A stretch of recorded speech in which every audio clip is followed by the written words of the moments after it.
So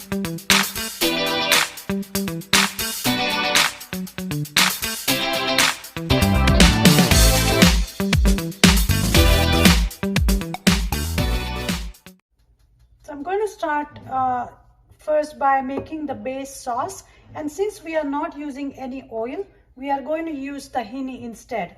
And this recipe, by the way, requires oven.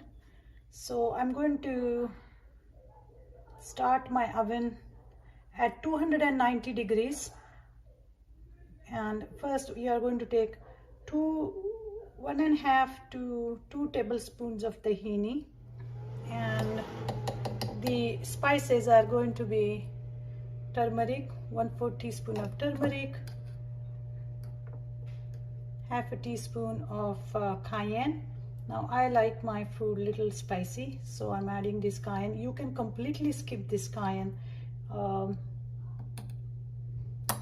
And some white black pepper, probably just a dash, maybe 1/8 of a teaspoon of black pepper. You can also add some cracked real black pepper. As soon as this black pepper hits the tahini, it's already smelling so good. And I'm just gently going to mix this in and add,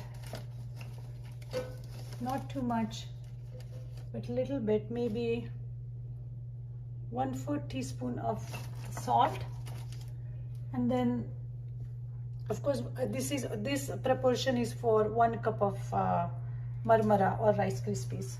Now this tahini sauce, if you add little bit of maple and lemon juice, can be used as a salad dressing or on avocado toast as a drizzle.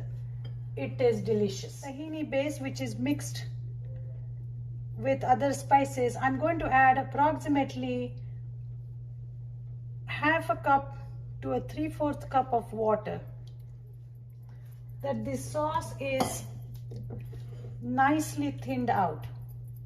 Okay, and you're just going to keep whipping it together. This whipping process is important because it ensures that everything is mixing well, all the spices are marinating or marrying or blending well with tahini and water.